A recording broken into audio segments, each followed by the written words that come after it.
I have searched many years on end. There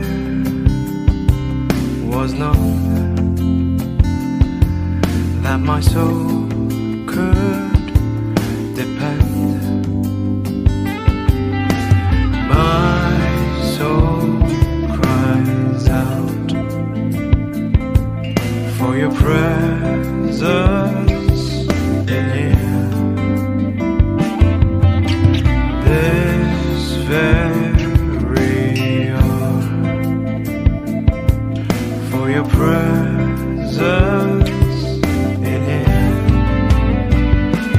In His name I find, in His name I find, in His name I find the peace I seek.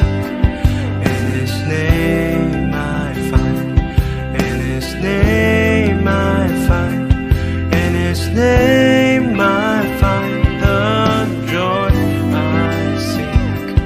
In your presence I am free from the chain that has bound me. In your presence I am calm, waiting for the kingdom come. In your presence I am free from the chain that has bound me. In your presence I am calm, waiting for the kingdom come. In His name I find, in His name I find, in His name I find the peace I seek. In His name I find, in His name I find, in His name I find the joy I seek.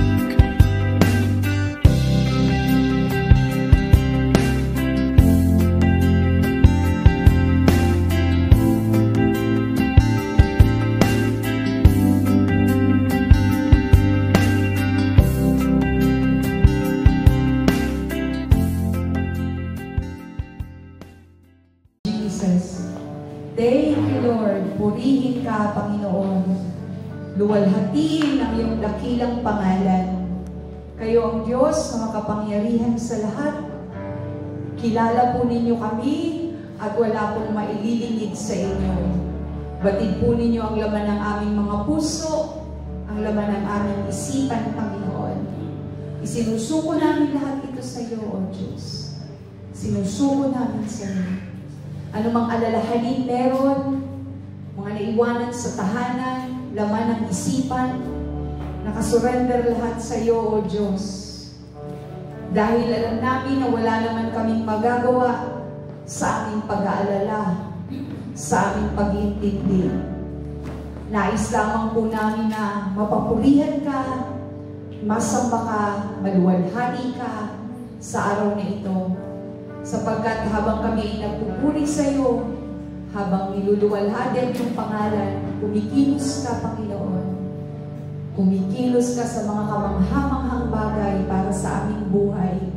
Ang pag-asa namin, ang iyong mga pangako sa amin na hindi kami iwanan, hindi kami pababayaan, kaya hindi kami dapat matakot, hindi kami dapat mag-alala, sapagkat meron ikaw, aming Ama, meron ikaw na nagmamahal sa amin at hindi kami iiwan kailanman. O, hayaan niyo po, O Diyos, na ang buhay na ito ay maging pagpupuri sa iyo, O Diyos, maging excited ang bawat isa sa pagsamba sa iyo, sa pagduwalhati sa iyo, sa pagtaas ng iyong dakilang pangalan, Panginoon, maging ang iyong mga manunugtog, ang iyong mga awit, Panginoon, ang bawat isa na kaisa namin sa pagsamba sa iyo. Lukuban ninyo ng iyong kapangyarihan, Maranasan ka, Panginoon, magbago ng aming buhay habang kami ay nagpupuri sa iyo at sumasamba sa iyo. Makaranas, Panginoon, ng dampi ng iyong kaluwalhatian, Panginoon. O maraming salamat, O Diyos. Purihin ka at dakilain ang kagalakan, O Diyos, maranasan ng iyong mga anak. Ano man ang plinano at pinaplano ng kaaway ay sinisira namin sa oras na ito. Winawasak namin ano man ang kanyang plinano sa pangalan ng Jesus. Tinatalian namin ang pagkawalang interes sa salita ng Diyos, kawalang pananampalataya. We come against you in the name of Jesus. Oh, hallelujah. At ang iyong presensya, Panginoon, ang maranasan ng bawat isa sa umaga nito. Purihin ka at dakilain. Ito po ang aming dalangin, aming Panginoon, sa pangalan ni Jesus. Amen and amen. Palakpakan natin ang ating Panginoon. Hallelujah! Hallelujah! Hallelujah! Isa pang palakpak sa ating Diyos na mahal. Araw-araw, sasamahan tayo ng Panginoon. Oh,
Itatahas sa buhay ko, tanging ikaw, O Diyos. Iligtas sa kalangitan, ang iyong kalwalhatian, kadakilan mo'y ipakabantayan. Walang hanggan, dapat na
po siya ginabayan ng Diyos isang gabi sa kanyang buhay. So, purihin natin ang Diyos sa buhay po ni Luis.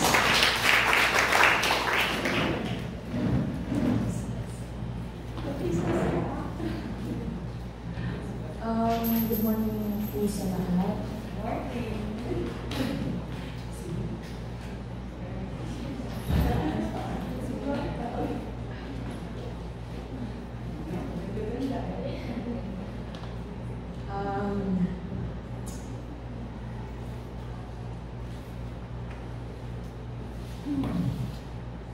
Gusto ko lang pong ipatotoo yung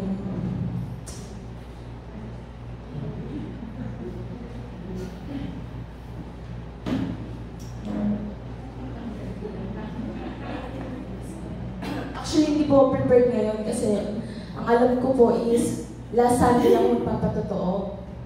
And then nagulat ako. Tinawag po ako ngayon ni Pastora na magpapatotoo pala ako ngayon. Then glory to God, gusto ko pong ipatotoo yung kabutihan ni God sa buhay ko. This is last month po, dun ko lang po na-realize na totoo ang Diyos sa buhay ko. Buhay siya. Bakit? Kasi meron pong event sa school. And then, yung event po na yun, matatapos, tapos po ng event namin is 11 p.m.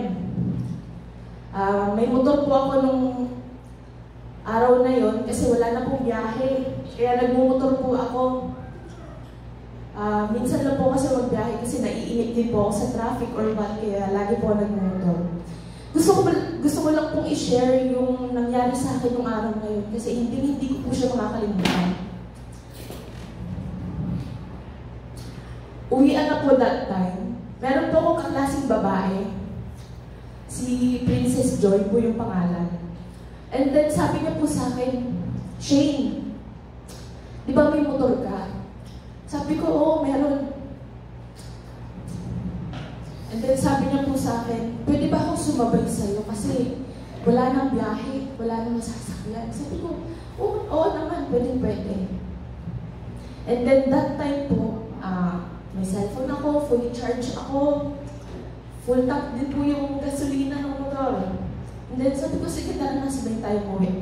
Dapat po, ang daan ko po that time, Aliaga. Pero, mapapadaan po ako ng Talavera kasi hindi ko po siyang ihatid.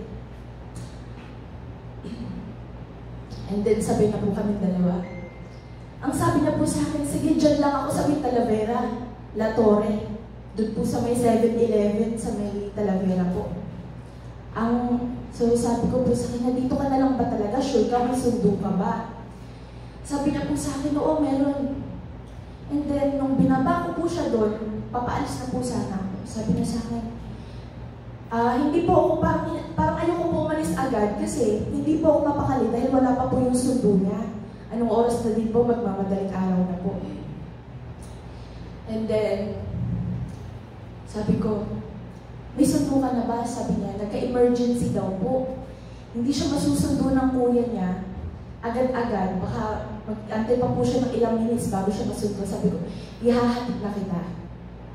Hindi ako mapakali na maiwan ka dito. Sabi niya, sure ka ba? Sabi ko, sige, sabay na tayo.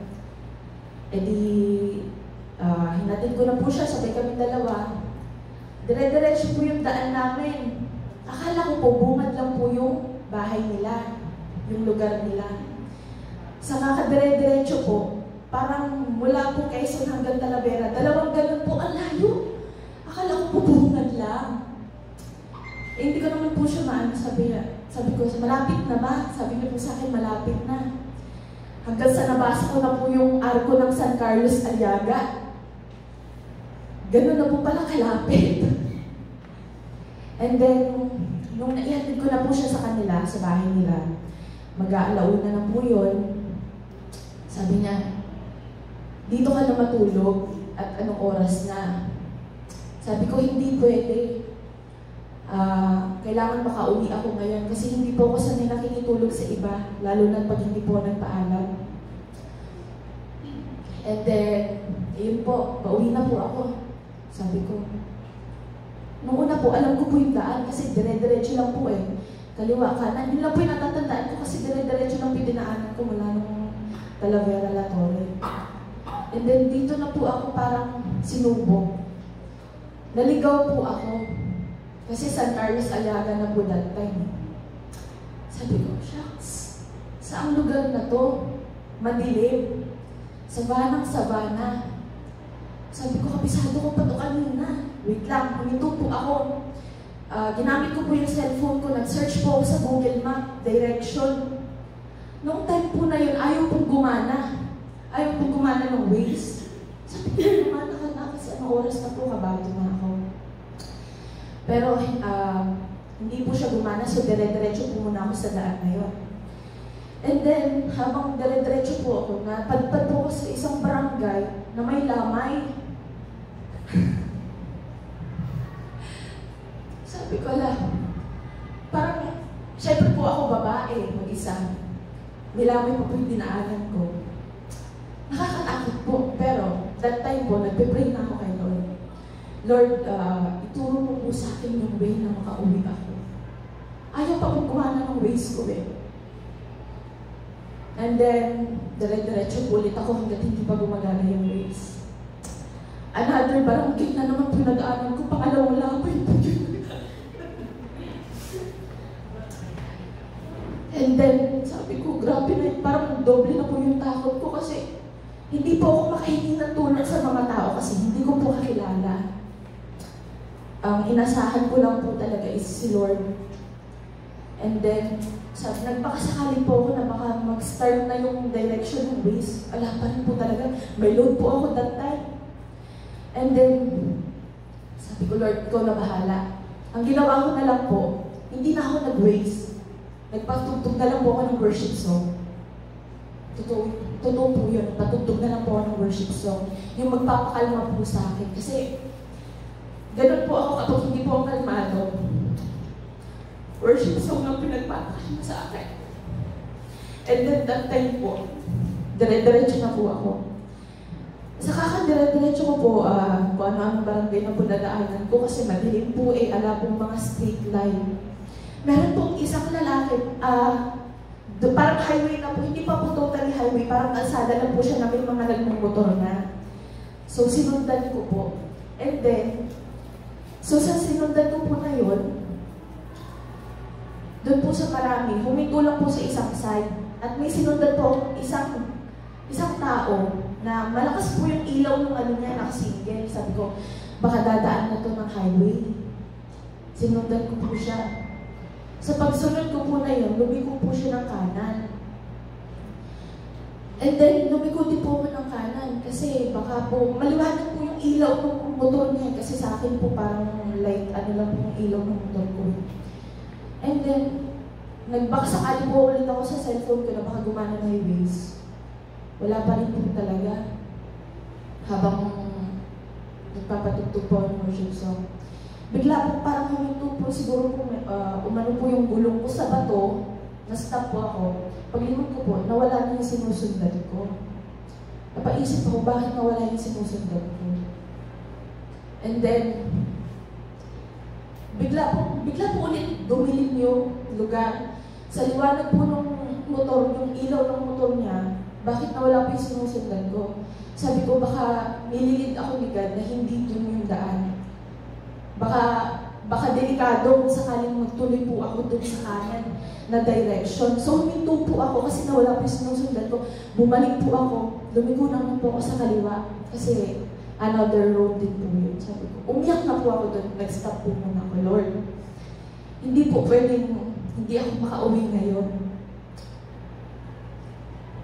Yun lang po yung naasahan ko that time. Umiiyak po ako habang nagdadrive ako. Habang papatugtog ng worship sa akin. And then, kasi nung time po na yun, takot na po talaga ako. Baka may mangyari po sa akin masama. Ako po kasi parang malakas po yung loob ko. Malakas po yung loob ko kahit sa anong way. Pero, doon po ako sinubok na hindi pala sapat na may lakas ka lang ng loob. need po pa rin ng guide ni Lord. Tulong niya. And then habang nagdadrive po ako, papatugtog ako ng worship. Umiiyak ako, Lord. Turo mo na sa akin yung daan. Gusto ko na makauwi. Sa kakadire-diretso ko po, parang po baga-alyaga, and then Talavera, nasa liblib po ako ng lugar. Pero, sa dire-diretso po na way na yun, ang nilabasan ko po, Alyaga, school ng Alaga, elementary, sa gilid po ng barangay. Eh di mas napabilis po yung daan ko. Dapat po ang biyahe ko, for example po nasa Kabanatuan ako, kung pauwi man ako nalikab, 1 oras. Pero tinignan ko po sa cellphone, parang 30 minutes or 45 minutes na yung biyahe ko. Shortcut pa yung nadaanan ko kahit ganun na liblib na lugar. Umiyak po ako kasi nasa kalsada na ako. So, bigla pong gumaan yung pakiramdam ko kasi highway na po siya, daanan na po ng mga truck. Sabi ko, thank you Lord, sabi ko. Kasi highway na, ligtas na ako. Sabi ko po that night, sabi ko po, Lord, kahit pala sa anong edad, naranasan ko siya sa buhay ko. Well, isipin niyo po that time, ayaw gumana ng waist ko. May load naman ako. Thankful din po ako na nagpa-full tank kami bago umuwi. Kasi anytime pwede akong masiraan sa kalsada. Pero ganun po kalakas yung loob ko kasi may pinakahawakan ako. Si Lord lang talaga yung naasahan ko even now. And then, sabi ko, nung nandun ako sa highway, thank you Lord, iyak po ako ng iyak. Huminto po ako sa side. Huminto po ako sa side kasi pinakalala ko po muna yung sarili ko. And then, iyak po ako ng iyak, Lord, thank you. Sabi ko sa kanya, grabe ka. Grabe ka sa buhay ko. Na-realize ko po na kahit sinong tao, wala po akong ibang tinawagan. Kapag kailangan ka pala talaga niya. Kapag kailangan mo pala talaga siya, andyan lang siya para sa'yo. Anytime po dapat tatawag ako or sa boyfriend ko, ganyan. Sa kakilala ko, ganyan. Pero wala po akong tinawagan kasi wala na po nag-sink in sa utak ko, mahanap ko lang yung daan. And then, naghinto po ako sa isang side ng worship ako sa kanya. Thank you ako ng thank you sa kanya. Ngayon po, mas lumakas yung loob ko.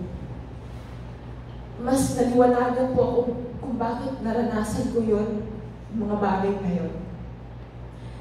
And then, nung nasa Quezon na po ako, nasa crossing na po ako ng Quezon, tumawag po yung kaklase ko. Sabi niya, Shane, parang ilang minutes na po, tumawag po siya kasi kinakabahan po kung nakauwi na ba ako or what. Nakauwi ka na ba? Sabi ko, oo, nakauwi na ako, malapit na ako sa amin. Nagulat po siya. Ha? Ang bilis mo naman. Tapos hindi ko po siya makausap ng maayos kasi umiiyak ako. Sabi ko, tawagan po kasi namin Boy. Boy, sabi ko sa kanya gano'n. Naligaw ako, sabi ko sa kanya. Pero andito na ako, sabi niya, paano nangyari yun? Mapapaisip ka kung tao ka, paano nga ba nangyari yun? Pero isa na po pinangahawakan ko, si God. Si God yung nag-guide sa akin. Kasi ikaw, pag ikaw naka-focus kay God, hindi mo mamamalayan, parang may miracle sa buhay mo eh. And then yun po, thankful ako na ligtas ako nung araw na yun. At until now, na may mga pagsubok sa buhay ko, si Lord na yung pinakahawakan ko. Siya lang po talaga. Then na po, thank you po. Thank you, Luis, for sharing your experience. Grabe ang Panginoon. Tunay nga na napakabuti ng Diyos. Ang hirap po nung naliligaw. Wala bang naliligaw dito ng landas? Ang hirap ng naliligaw, no? Yung hindi mo alam kung saan ka pupunta dahil hindi mo alam yung direksyon. Pero si Lord lang ang matatawagan natin. Amen? So, ihanda natin ang ating mga sarili sa oras na ito. Pati yung mga kasama natin na nasa likod. Okay lang dito sa araw. Okay lang kayo pumunta dito. So, purihin natin ang Diyos sa buhay na maghahayag ng salita ng Diyos. Precious. Praise God. Maganda umaga po. Alam niyo po sa buhay natin, may mga bagay na hindi naman dapat mangyayari. Katulad po ng pagkaligaw ni Luis kung hindi niya hinatid yung kaibigan niya. Hindi dapat mangyayari yun.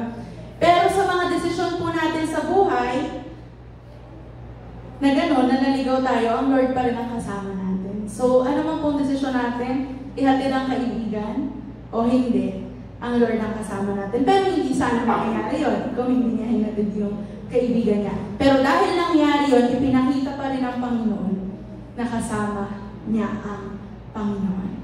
So, ganun po sa desisyon natin sa buhay, kanan o kaliwa, tama o mali ang gagawin natin. Pero makikita po natin yung provident hand ng ating Panginoon sa desisyon natin sa buhay na yun.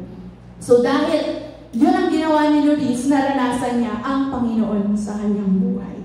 So, kahit po, pag inisip mo nakakatrauma po yun, ang dilim-dilim, hindi mo alam yung mangyayari, kaya nga nahihiyak pa rin siya kahit ang tagal na nung nangyari na yun. Pero, nakita niya na totoo ang Diyos sa buhay niya. Praise God. Ngayon po, pag-uusapan natin ang isang kwento sa Biblia kung kailan naging totoo rin ang Diyos sa kanyang buhay.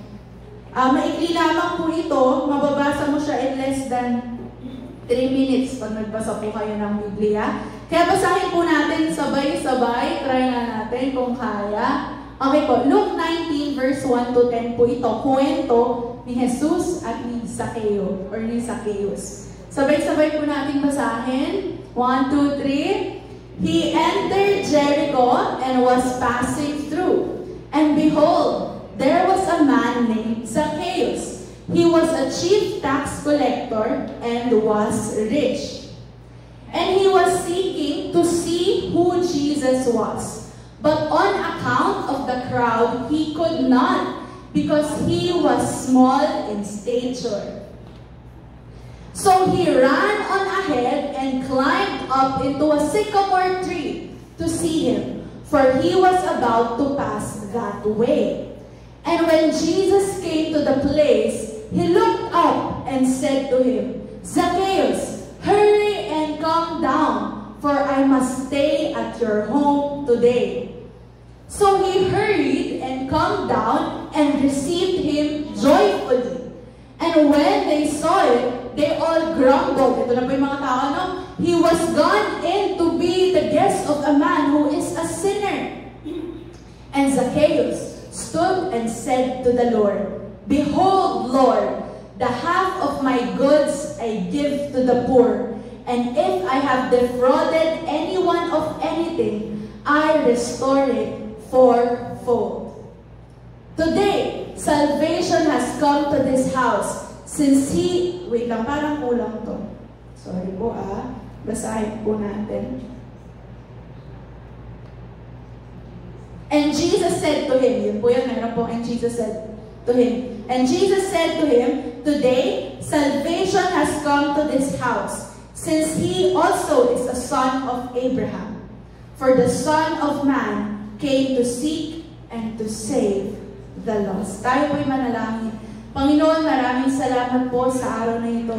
Salamat po sa iyong mga salita, Panginoon, at salamat sa mga ginawa mong kamanghamanghang bagay dito sa mundo. Lord, we pray that as we talk about this happening po, Panginoon, sa Biblia with Jesus and Zacchaeus, Lord, kayo po ang magbukas ng aming isipan, ng aming puso.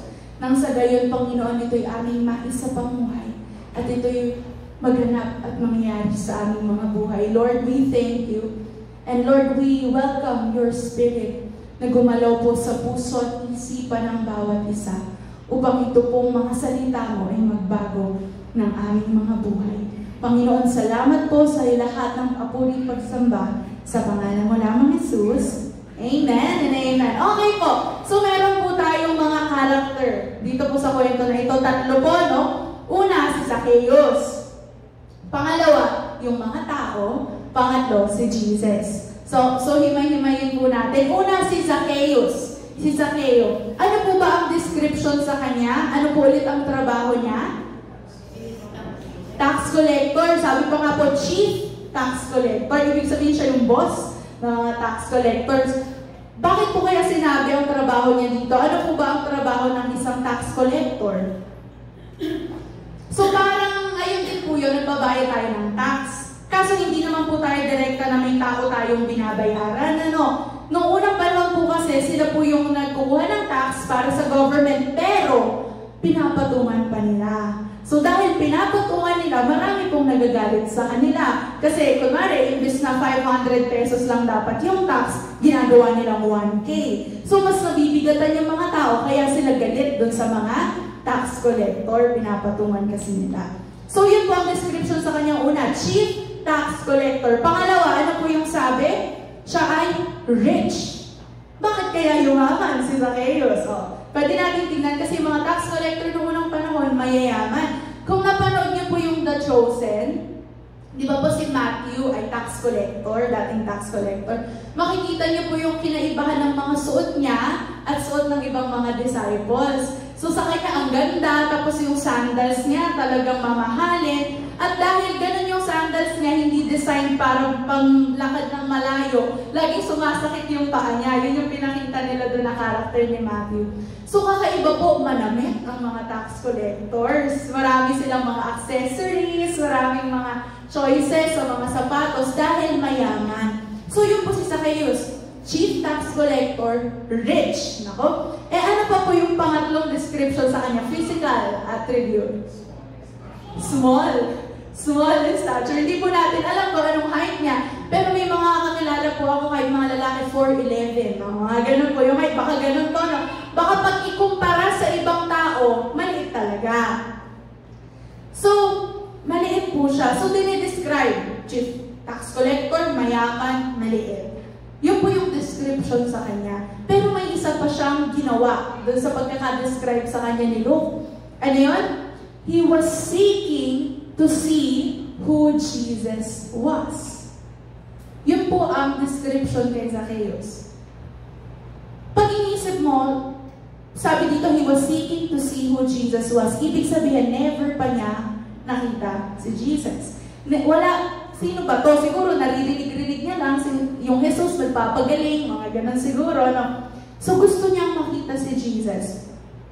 Ang description po na ito ay pagpapakita ng isang makasalanan, a sinner seeking to see Jesus. Okay? Makasalanan na gustong makita si Jesus. Sino ba? Si Jesus. Okay? Anong ginawa ni Zacchaeus? Kasi gusto niyang makita si Jesus. Hindi sapat na gusto lang nating makita si Jesus. Anong ginawa ni Zacchaeus para makita si Jesus? Maliit siya. Imagine niyo po kunwari sa mga concert, di ba lahat nakatayo? O tapos nasa harapan mo ay 7-footer, gano'n, 7 feet yung high. Hindi mo na makita anong nangyayari sa harap. So parang ganun po yung naranasan ni Zacchaeus sa mga panahon na yon. Ano ginawa ni Zacchaeus? Ano po sabi? So he ran, tumakbo. He ran on ahead and climbed up a sycamore tree. Nag-research po ako ng sycamore tree. Hindi siya yung parang, di ba yung coconut po kasi ang haba-haba. So, di ba ang hirap akiyatin? Si sycamore tree, medyo yung sanga niya mas mababa. So parang yung mangga po, di ba naaakyat ng mga bata pag kumukuha. So ganun po. So, anong ginawa niya? He ran and climbed up into a sycamore tree. Una-una po, nakakita na po ba kayo ng mayaman na gagawin yun? Parang, di sana nagpabuhat na lang siya. O, di ba po? May mga tao sa paligid niya na nagpabuhat, o kaya kumuha ng karawahe, mga ganon. Pero ano pong ginawa niya? Tumakbo at umakyat sa puno. Seeking to see Jesus. Kasi papadaan. Okay po? Yun ang ginawa niya.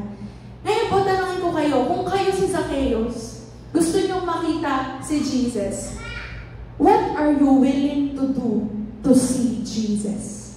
Ano ba ang kaya mong gawin para makita ang ating Panginoon? Anong effort gagawin mo para makita si Jesus? Okay?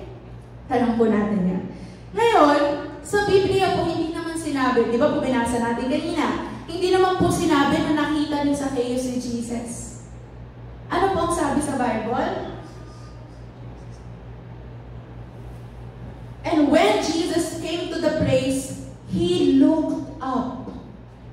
Okay po, si Jesus po yung tumingin kay Zacchaeus. He looked up and said to him, kinausap ni Jesus. At ang sabi, Zacchaeus, hurry and come down, for I must stay at your home today. Tandaan po natin si Zacchaeus po, gusto niya makita si Jesus, pero pagkakadescribe po ng author natin dito, si Jesus ang nakakita kay Zacchaeus. Pataas pa nga patingala. Di ba po pag naglalakad ka, hindi ka naman tumitingin sa taas. Di ba? Diretso lang, naglalakad mo. Pero si Jesus tumingin kay Zacchaeus at kinausap siya. Ano po ang pinagawa? So, Jesus looked up and saw Zacchaeus and spoke to him. Ito po ay nagpapakita na si Jesus ay nakikita ka. Kung si Zacchaeus nakita niya, ikaw ay nakikita ni Jesus. So, ano po sinabi niya? Anong pinapagawa niya kay Zacchaeus? Sabi, hurry and come down. Okay? Hurry and come down. Meron pong utos si Jesus kay Zacchaeus. Ano pong ginawa ni Zacchaeus? Anong response ni Zacchaeus?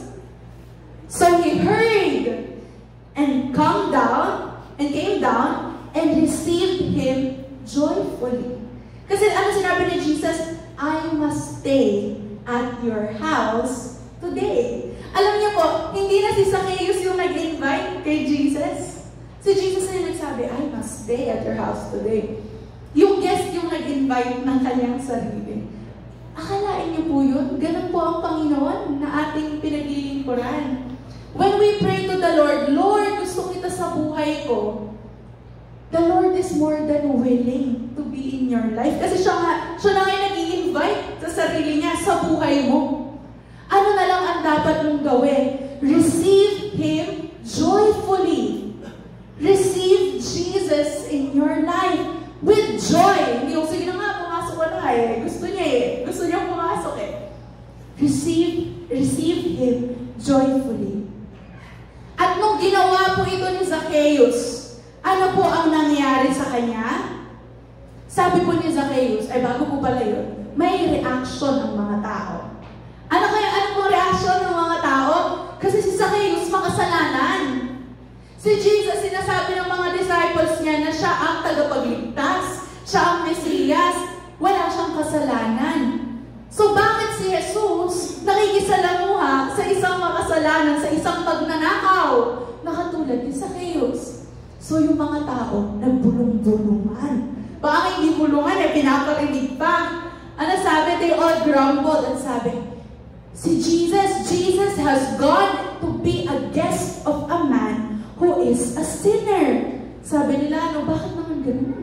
Yung Jesus na yan, siya pa ang nagsabi na gusto kong maging bisita sa tahanan ng isang makasalanan. Alam niyo po, kaya maraming mga tao ang ayaw pumunta sa simbahan? Dahil po sa mga tao na ganito mag-isip. Ay, bakit ba pinapayagan na magsimba yan? Nakikita ko pag sa labas nakitotongits-tongits yan. Tapos pinagsasalita pa sa harap, nagpapatotoo, nagpe-praise the Lord, hallelujah. Nagre-reklamo na bakit sila ganyan? Ako nga ganito, nagkumpara na. Dahil tingin nila, higit sila kaysa sa iba. Alam niyo po kung anong klaseng pag-iisip yon? Mga Pharisee. Okay po? Mga Pariseo na tingin nila, alam na nila lahat na yung iba, hindi na sila pwede sa kaharian ng Diyos kasi makasalanan sila. Hindi sumusunod sa mga batas. So ito po, yun yung pag-iisip nila. Bakit si Jesus kasama ang makasalanan? Habang nangyayari po yun, ang mga tao ay nagre-reklamo sa labas. Si Zacchaeus at si Jesus ay nasa tahanan ni Zacchaeus. Anong sabi ni Zacchaeus kay Jesus? Half of my goods I give to the poor.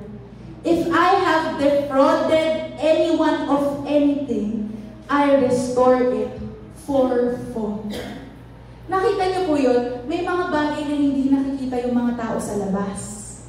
Ang alam lang nila makasalanan si Zacchaeus dahil tax collector siya.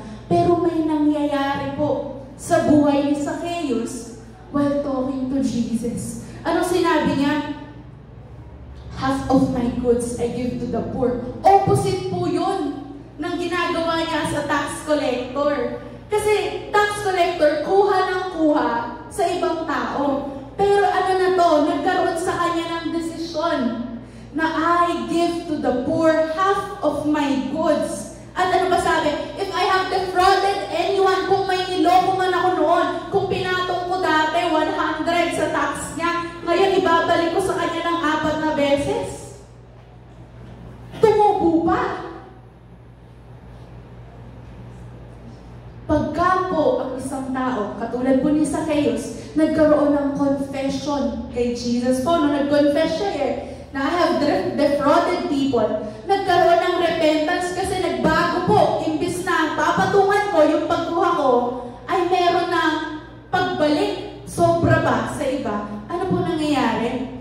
Pagka po na-encounter mo si Jesus sa buhay mo, merong pagbabago sa behavior mo. Kung dating magnanakaw ka, ano ka na ngayon? Sobra-sobra ka pang magbigay sa iba.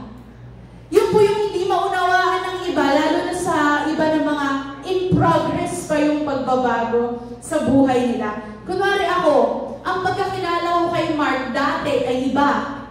Magnanakaw, kunwari lang, hindi ko alam dating magnanakaw. Biglang nagsimba si Mark, nagsisimba yan, yung magnanakaw naman yan, dati nga, malikot kamay niyan, kinuha yung ano ko. Mga ganyan.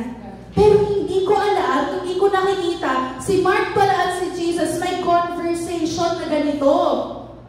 At makikita ko na lang, ay, ba't si Mark nagpapamigay na? Di ba si Mark dating nagnanakaw, ngayon sobra na magbigay. Parang ganun po yun. Sa buhay ni Zacchaeus, nung kausap niya si Jesus, meron pong pagbabago, hindi pwedeng na-encounter mo ang Lord, pero walang nagbago sa'yo. Dati ka magnanakaw ka pa rin. Dati kang palamura, nagbumura ka pa rin. Tunay na encounter sa Diyos ay merong pagbabago sa ugali. Okay? Merong pagbabago. Na yung mga tao sa labas sa una, hindi nila maunawaan. Pero merong pagbabago sa iyong buhay. After po yung sabihin ni Zacchaeus kay Jesus, ano po ang response ni Jesus kay Zacchaeus?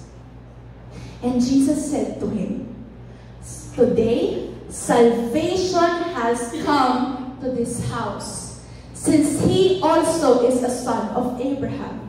Okay, doon po muna tayo mag-cut tayo After mag-confess, mag-repent ni Zacchaeus, ano ang sabi ni Jesus? Salvation has come to this house. Pero anong reason? Bakit dumating ang salvation? Since he is also a son of Abraham. Ngayon po, nung binasa ko ito, inisip ko, anong connect kung anak siya ni Abraham? Anong connect kung kasama siya sa lineage or sa lahi ni Abraham? Si Abraham po, may covenant ang Diyos sa kanya. Ano po ang covenant ng Diyos kay Abraham? He will make him a great nation and bless all the nations. Yun po yung sabi, no? So, yung salvation na ibinigay kay Zacchaeus ay hindi dahil napakabuti niya ng tao, kundi dahil meron pong covenant ang Diyos kay Abraham. Kumbaga, yung pagka-save ni Zacchaeus ay nakasalalay sa identity niya through the covenant na meron ang Diyos kay Abraham. Hindi dahil bumait siya. Pero kailangan po na merong confession and repentance. Pero kitang-kita dito na ang rason kung bakit dumating ang salvation sa house ni Zacchaeus ay dahil he is a son of Abraham. Parang sinasabi ni Jesus, I am fulfilling the covenant sa buhay ni Zacchaeus. Pero ano po bang ibig sabihin to be a child of Abraham? Sino po ba si Abraham? Di ba? Father of, faith, great faith. Di ba? A man of great faith. Si Abraham yan. Pag sinabing anak ka ni Abraham, di ba? Pag sinabing anak ka talaga ng tatay mo, ano ibig sabihin nun? Kaugali mo yung tatay mo. Pag sinabing anak ka ni Abraham, anong ibig sabihin? Parehas din na may pananampalataya ka, katulad ng tatay mo. Abraham was considered righteous because of his faith. Dahil si Zacchaeus, nagkaroon ng paniniwala at pananampalataya kay Jesus. Ngayon, considered na siya as son of Abraham. Okay? So, nung sinabi po ni Jesus na salvation has come to this house since He is also a son of Abraham, this is Jesus affirming, o kaya confirming, declaring yung posisyon ni Zacchaeus sa harapan ng Diyos. Okay? Anak ni Abraham, may covenant ako kay Abraham, kaya ikaw ay aking pagpapalain. Yan po yun. Kitang-kita niyo po, no? Kaya po napakahalaga na kayo ngayon ay masunurin sa Diyos dahil yung mga susunod-susunod sa inyo ay pagpapalain ng Panginoon. Praise God. So ano po yung katuloy na sinabi ni Jesus? For the Son of Man came to seek and to save the lost. Seek and to save the lost. Ang ganda po, no? Naalala ko may sleepover dito noon. December, mga kids, yun yung theme nila. Jesus came to seek and save the lost. Sabi ng mga bata, sabay-sabay silang magsasalitaan. Jesus came for you. Sino dito yung dati ay naligaw na? Si Luis, naligaw, literal. Pero sino dito yung naligaw na sa buhay niya? You were lost nung wala pa si Jesus sa buhay mo. Jesus came for the lost. And Jesus came to seek you. Gusto niyo po yun? Kayo pa yung hinahanap ng Lord. Hinahanap. Jesus came to seek and ano pa? To save the lost. May mga tao na nakita lang nila na ay may nadapa, tas diretso na lakad. Ang tawag doon, nakita mo lang na may nadapa. I saw na may nadapa. Pero to save yung nadapa, iba na po yun. Okay? Meron kang ginawa. So Jesus came to seek and to save the lost. Lagi mo natin tatandaan, Jesus came for me. Jesus came for you. Yun lang naman po yung dahilan bakit dumating pa si Jesus sa mundo. Para sa'yo. Sino yung lost dati? Sino yung kailangan ng pagliligtas? Hindi ba tayo? Kaya sabi niya, siya lang mismo nagsabi, I came. The Son of Man came to seek and save you. Seek and save me. All of us. Yun po yung gusto ng Lord para sa atin. Nakita niyo po yung ganda ng kwento na to. Kahit maikli lang po, no? Sa umpisa, si Zacchaeus yung naghahanap kay Jesus. Hindi mo ba? Hinahanap niya si Jesus. Gusto kong makita si Jesus. Pero ang ending, si Jesus ang humanap sa kanya. Sa buhay po natin, meron tayong, minsan, di ba, may mga desire tayo, bigla na, Lord, I want to know you more. Lord, simula ngayon, magbabasa na talaga ako every day, 1 hour. Ganyan, ano? Babasa ang Bible, o kaya isang chapter, bawat araw. Lord, I want to know you more. Parang si Zacchaeus. But the question is, what are you willing to do to see Jesus? Si Zacchaeus, umakyat ng puno. Ikaw, ano ang gagawin mo para makita mo si Jesus? Yung commitment na 1 hour a day, magbabasa ng Bible, kesa mag-Facebook, o kaya habang yung commitment na habang naghuhugas ng pinggan, nakikinig ng audio Bible, yung ganun po ba? What are you willing to do to see Jesus? Yun po yung first step. Pero, pagka nandun ka na sa taas ng puno, hindi mo kailangan magsisisigaw, hindi mo kailangan kasi Jesus already sees you. Siya po yung nakakita na sa'yo, siya yung titingin sa'yo. Ang kailangan lang po, yung unang step mo, yung decision mo na, Lord, gusto kong makita ka sa buhay ko. And then the Lord will look to you. Ay, kahit ngayon, nakatingin siya sa'yo, the Lord will meet you wherever you are. Nasa taas ka ng puno, nasa ilalim ka ng tirik na araw dahil nagtatanim ka, o tinitingnan mo yung bukid mo, pinipray over mo yung bukid mo. Ang Lord na yung nakakakita sa'yo. And He will meet you wherever you need Him. Parang yung nangyari po kay Loris. Kahit nasa kadiliman siya, minit siya ng Panginoon during that time. Naliligaw siya, but the Lord met her at that moment in her life. Kaya po, what are you willing to do? Si Zacchaeus ay umakyat ng puno. Alam niyo po, meron pa po dito, bago itong kwento ni Jesus at ni Zacchaeus, may binanggit na po si Jesus na pangyayari tungkol sa rich ruler. Sa chapter 18 naman po ito, pag medyo tinignan niyo yung Biblia niyo, kitang-kita, na mayroong isang mayaman na nagtanong kay Jesus, Teacher, what must I do to inherit eternal life? Baka po familiar na kayo sa kwento na ito. Lord, Jesus, anong dapat kong gawin para magkaroon ng buhay na walang hanggan?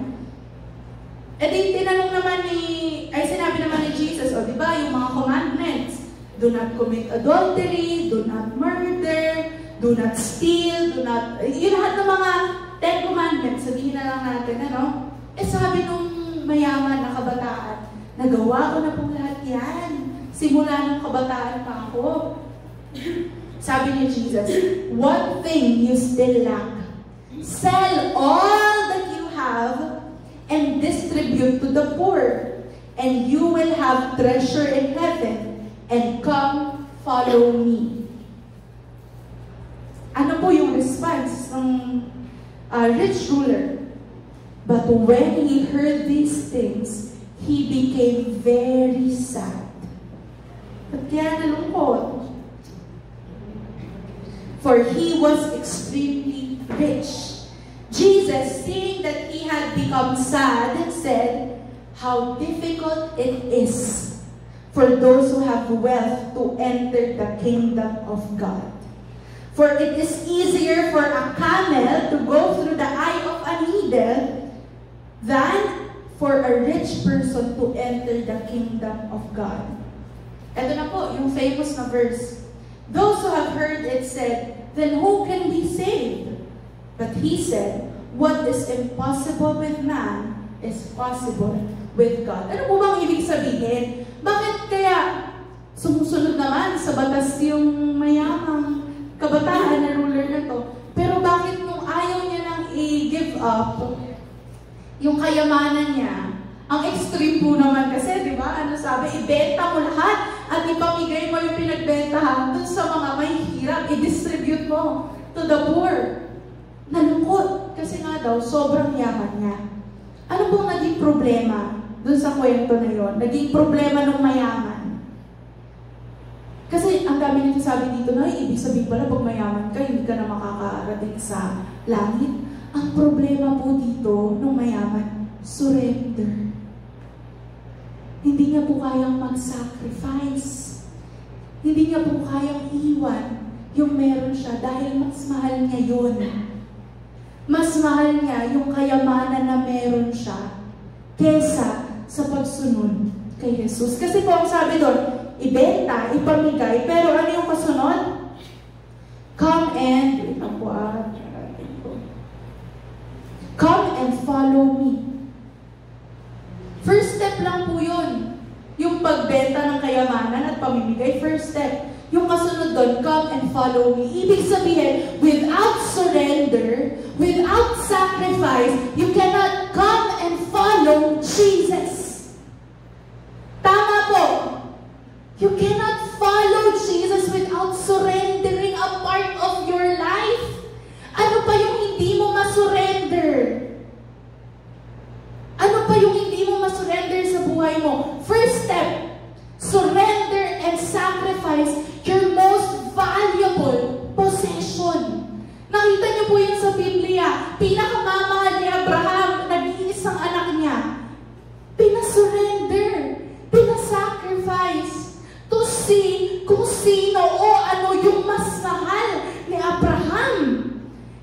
po nagre-reflect, Father of faith.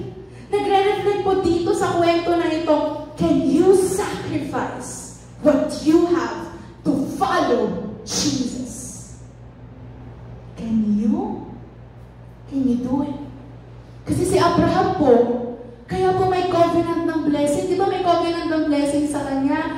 Talagang pinagpala siya ng Diyos, naging Father of all nations. Pero yung first step po doon, ay magkaroon siya ng pananampalataya na kahit isurrender niya at isacrifice niya yung kaisa-isahan niyang anak. Sabi nga po may kanta na, Lord, may I love the promise keeper than the promise.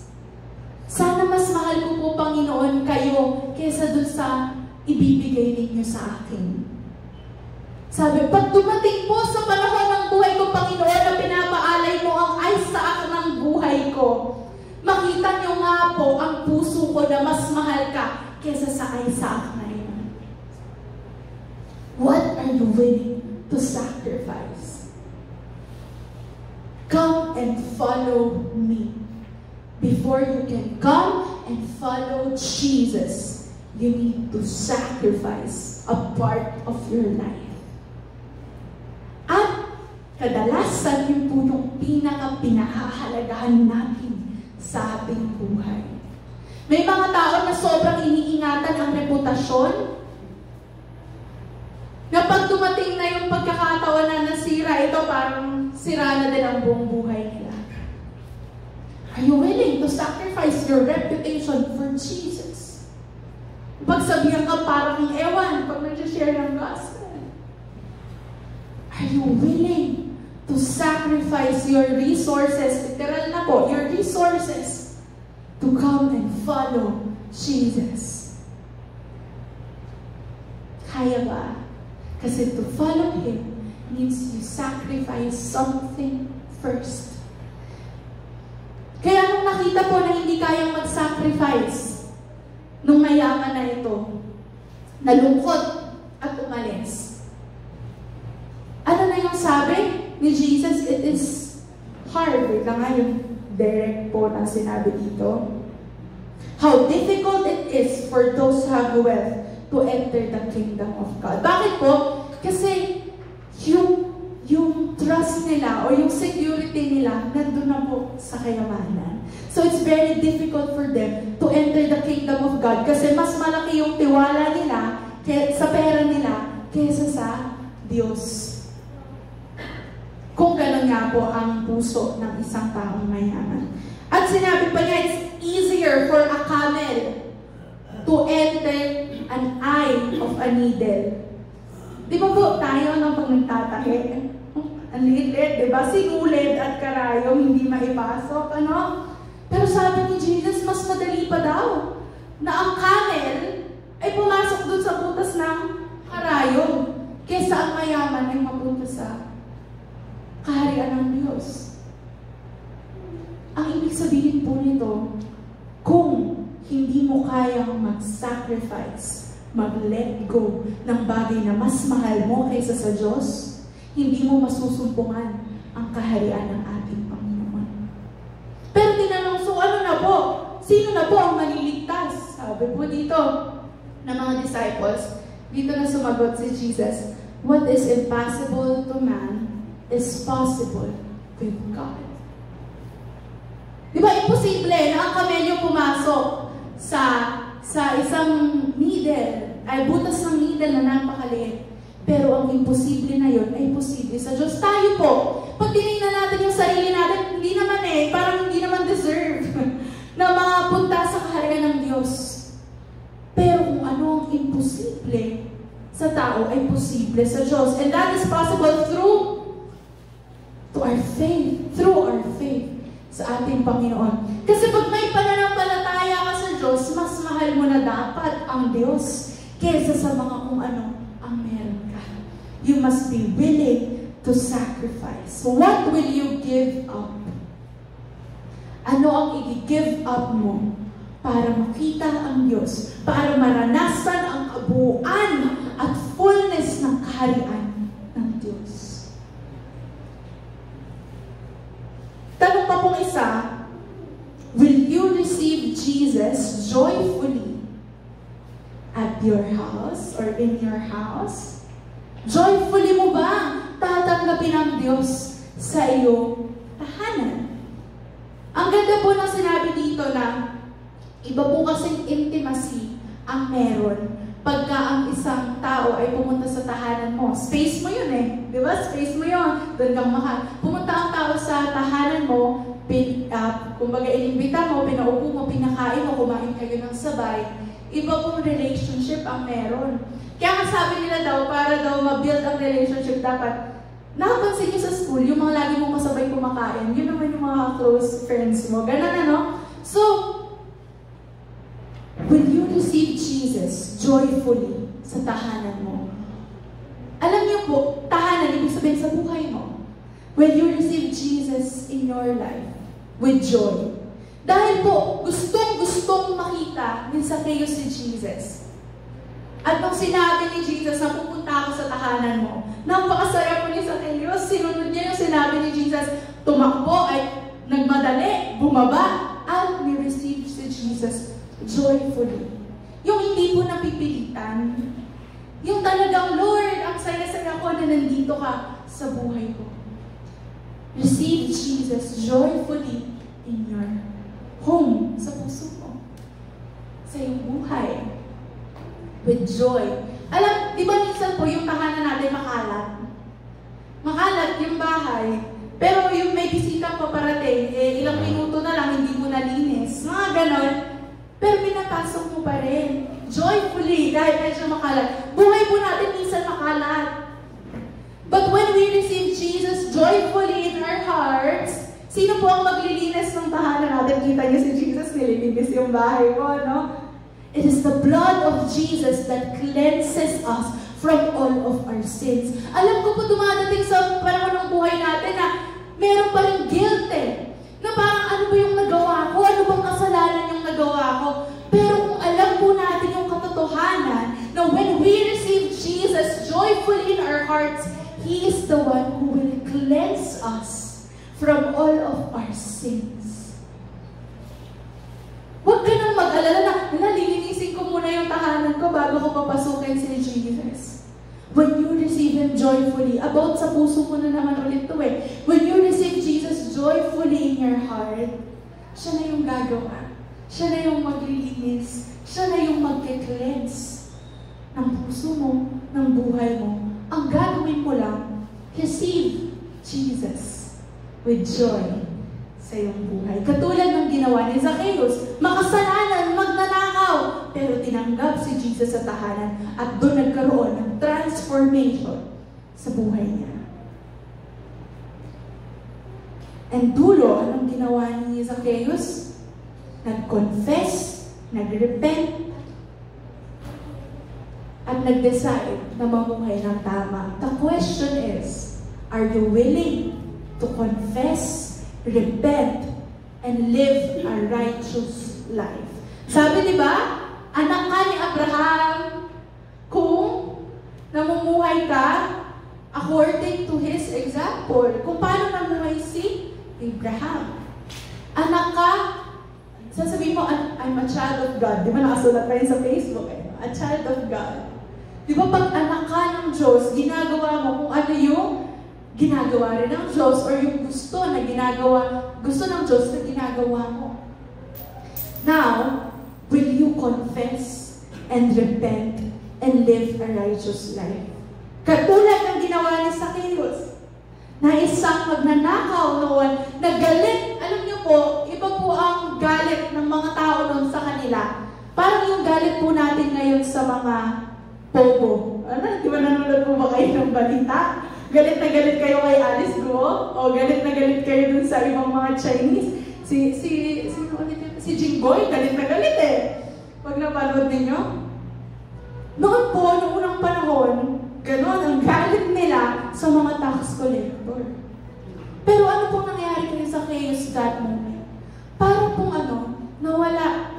Kumbaga nasa malaking lugar siya. Yung mga tao parang nag-blur. Ang nakikita niya na lang si Jesus. Ang focus niya na lang si Jesus. Kahit pa nga ba, ay bakit mo umaakit ng puno si Jesus.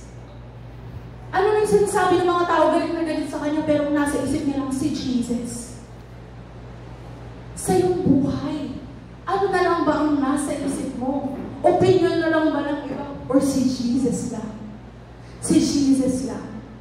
Yun kasi yung nangyari kay Zacchaeus. Si Jesus lang nakafocus. So, yung tatlong bagay na ginawa ni Zacchaeus. Una, he's willing to run after Jesus.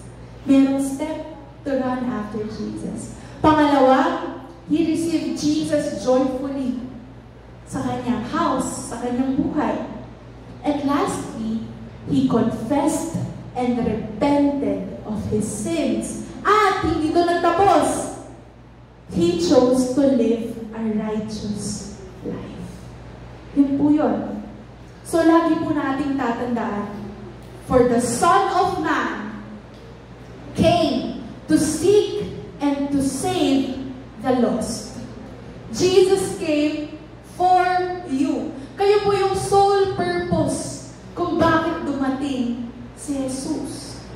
Sana po, maunawaan natin ito ng sobra sa ating buhay. Na kahit ano na yung dumating sa buhay natin, kahit ano ng pambabato ng kaaway, sobrang firm po ng foundation natin na, ay, ang Diyos dumating para sa akin. So kahit anong sabihin ng kaaway ng nakasinungalingan sa akin na hindi na ako mahal ng Diyos, I know that Jesus came for me. I once was lost, but now I'm found. Sabi po sa kanta, no? I was blind, but now I see.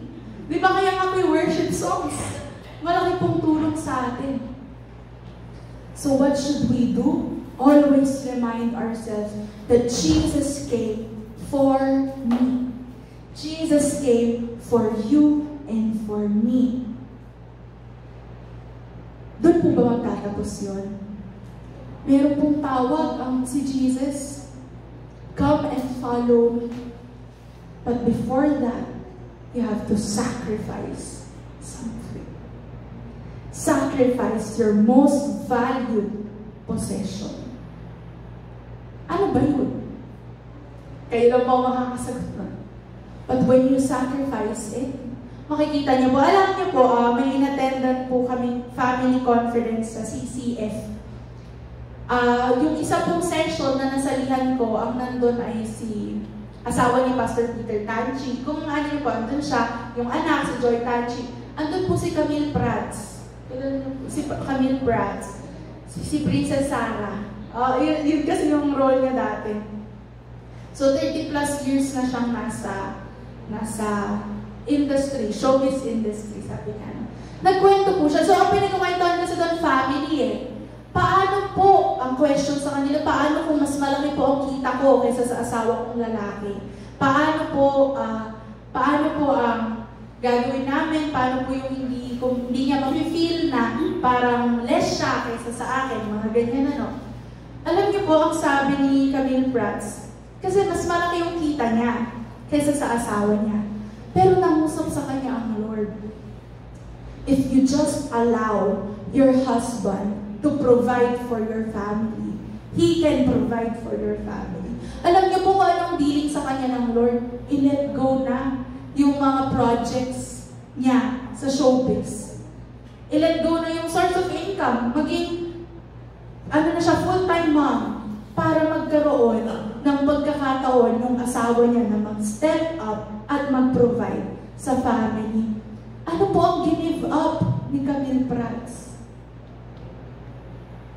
Yung buong buhay niya, pag inisip niyo po kasi simula bata siya, yun na yung trabaho niya. Yun yung source of income niya. Yun yung kumbaga gustong-gusto niyang ginagawa. Pero sinabi ng Panginoon sa kanya, pagka iniwan mo yan, pag nilet go mo yan, makikita mo yung blessings ng Lord.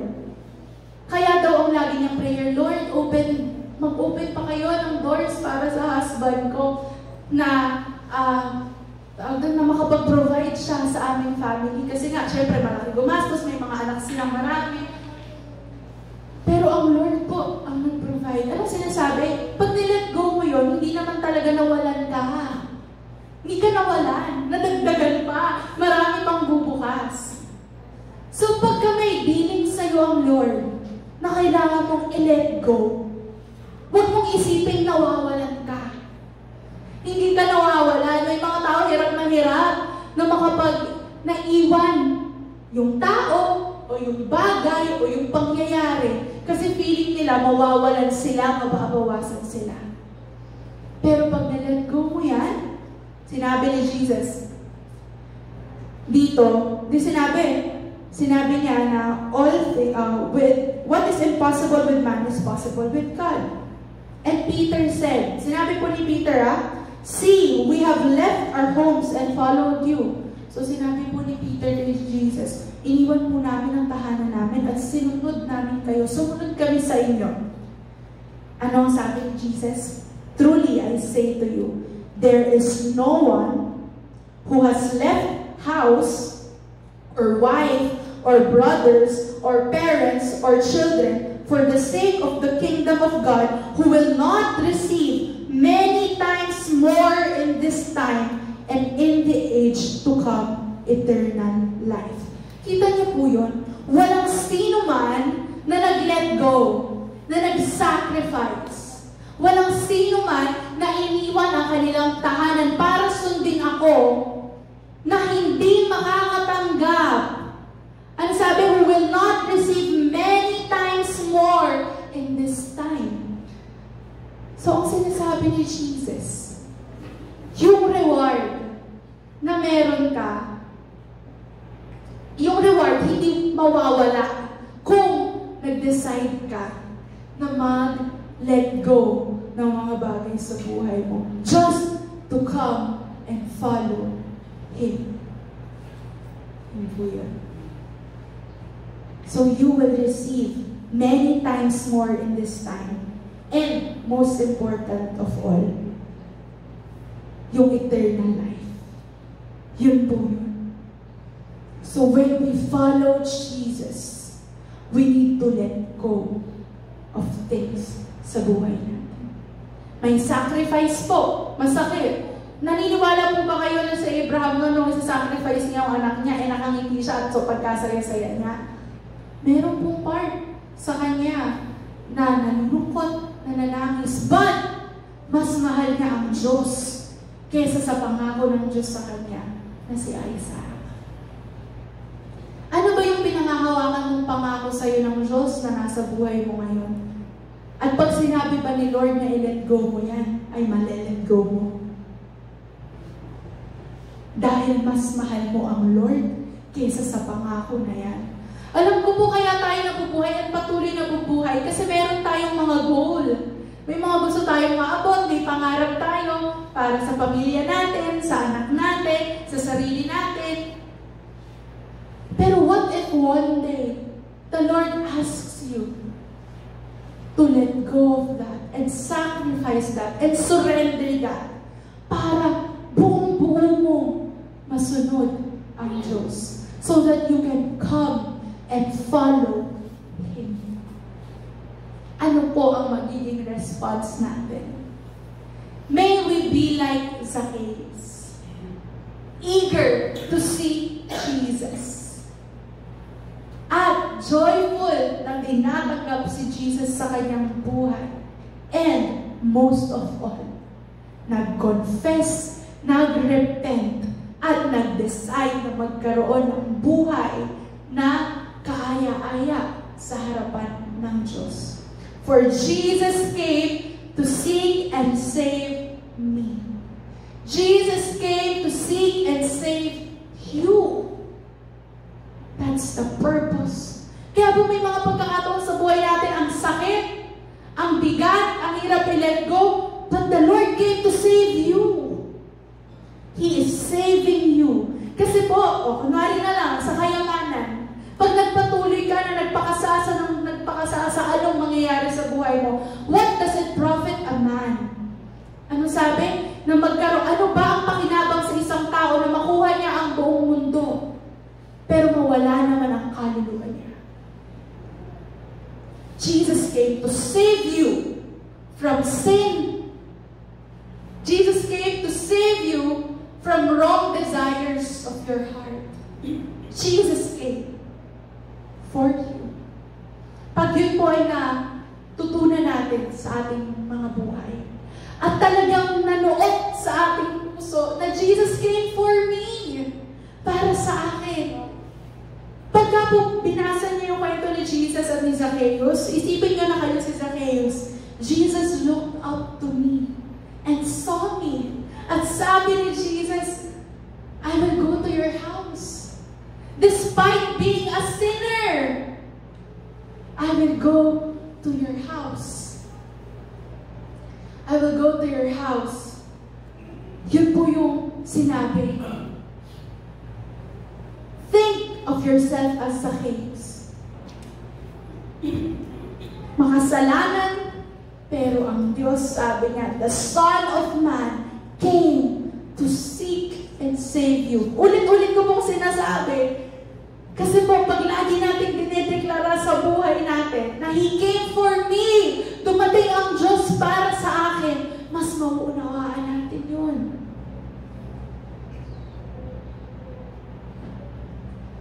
Pero dun po ba magtatapos ang lahat?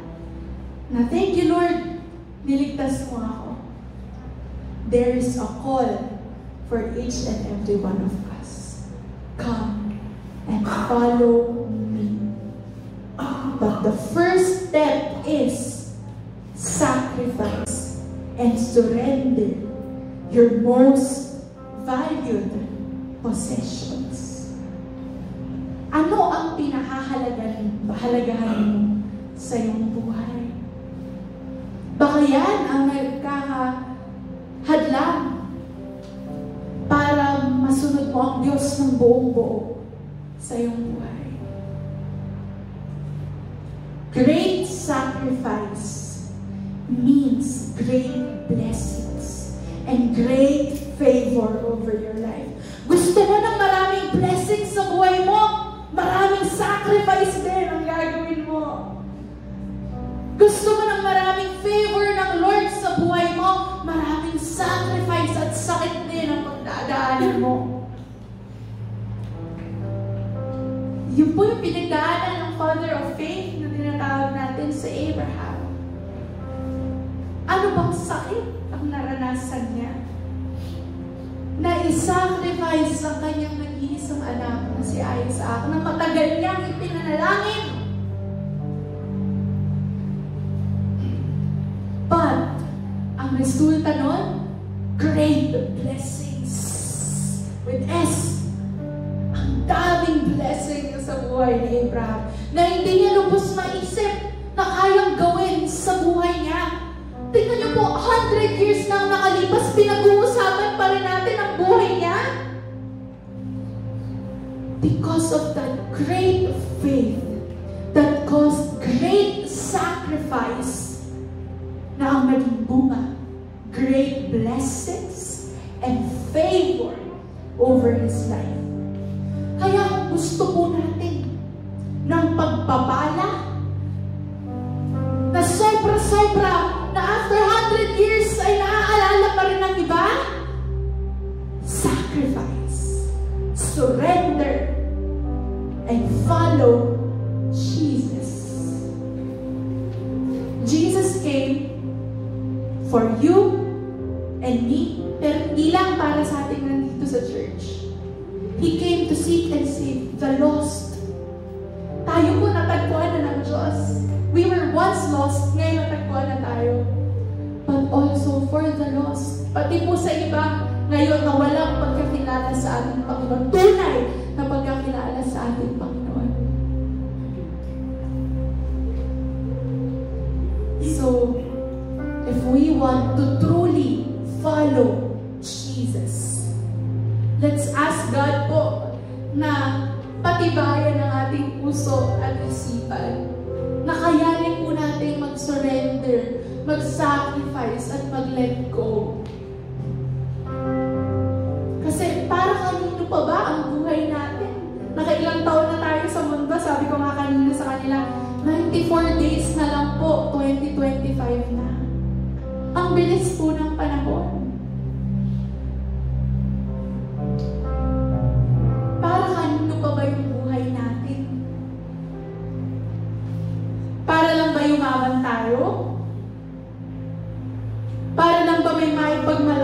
tayo? Ang great purpose na ibinigay sa atin ng Diyos is to come and follow Him. But it comes with a price. We need to sacrifice and surrender. Ano pong parte ng buhay natin ang dapat nating i-let go, iwan, bitawan, na pinakamamahal natin? Pag yan po ay na-let go natin, you will experience the fullness of God. Mawawala na yung guilt, mawawala na yung pagtatago because of sin. We will experience the fullness of God. Kaya po sa umaga na ito, we will pray and we will ask God and the Holy Spirit to help us sacrifice kung ano po yung dapat natin i-sacrifice before the Lord. Yung dapat natin ma-surrender sa ating Panginoon para po fully na makapag-follow tayo sa Kanya. Amen? Amen. Tayo po'y tumayo, tayo manalangin. Oh Lord God, we thank you, Lord Jesus. Salamat, Panginoon, sa iyong mga salita. Lord, we thank you that you came to seek and save us, Panginoon. Lord, salamat sa iyong pag-ibig sa aming mga buhay, na kayo na mismo ang tumingin sa amin. At kayo na mismo ang lumapit sa amin at nagsabi that you will go and come in our house sa aming mga buhay. Katulad po, Panginoon, ng pagtawag mo kay Zacchaeus na isang makasalan. Oh Lord God, dalangin po namin na sa aming mga buhay ay maging isang Zacchaeus kami, Lord God. Na sa kabila ng aming mga pagkakasala, there will be this strong desire to know you, to see you, to run after you, Jesus. Na wala na kami ibang makikita pa kundi ikaw na lamang, Panginoon, sa aming buhay. And that we will be happy and joyful to welcome you in our lives. At Lord, dalangin din po namin na magkaroon po kami ng puso na kayang mag-confess, mag-repent sa aming mga pagkakasala at pagkukulang, so that we can live a righteous life. Buhay, Panginoon, na kaaya-aya sa iyong harapan. Lord, sa umaga po na ito, kami nananalangin at lumalapit sa iyo at hinihingi ang tulong ng banal na Espiritu sa aming mga buhay, Lord God. Na para po kami ay makasunod sa iyo ng buong buo. Kailangan po namin mag-sacrifice. Kailangan namin mag-surrender. Oh Lord Jesus, ano man pong parte na aming buhay na kailangan namin i-let go. Oh Lord God, we pray for the empowerment of the Holy Spirit. Tulungan niyo po kami, Panginoon, na mag-desisyon na i-let go ang mga bagay na ito para po kami makasunod sa iyo ng buo, ng diretsyo, ng tuloy-tuloy, ng patakbo, patungo sa iyo, aming Panginoon. Oh Lord God, saliksikin niyo po ang aming puso at ang aming isipan. Lord Jesus, gusto po namin na mapaglingkuran ka ng buong buo, katulad po ng buhay ni Abraham. Kaya po, Lord Jesus, aming dalangin na kayo po, Panginoon, ang magpalaya sa amin sa anumang bagay na pumipigil sa amin na maglingkod sa iyo ng buong buo. Lord Jesus, right now, we declare in the name of Jesus, freedom from riches. Freedom, Panginoon, sa pagmamahal sa kayamanan. Lord, we declare freedom sa pagmamahal sa mga bagay na hindi kaaya-aya sa iyong harapan. Lord, we declare freedom in the name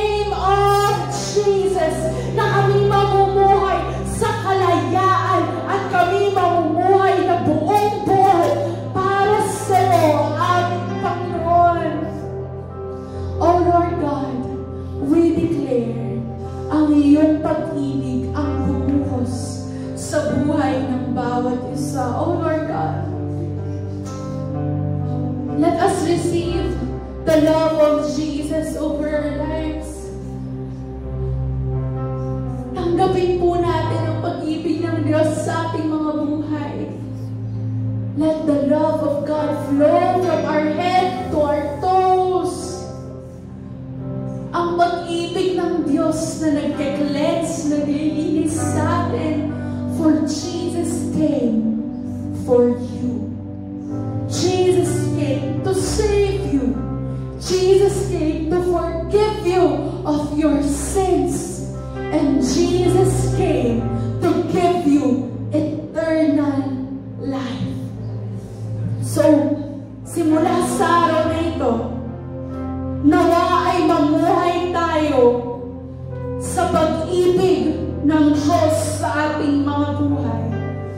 Dahil pag naunawaan natin na mahal tayo ng Diyos, tayo'y mamumuhay na merong empowerment from the Holy Spirit. At tayo'y mamumuhay na alam natin na merong kapatawaran sa ating mga kasalanan. At ang mga kasalanan ay hindi makakapigil sa atin para maglingkod sa Kanya, because we know that when we confess and we repent, tayo'y nilinisin ng ating Panginoon muli at muli sa ating mga buhay.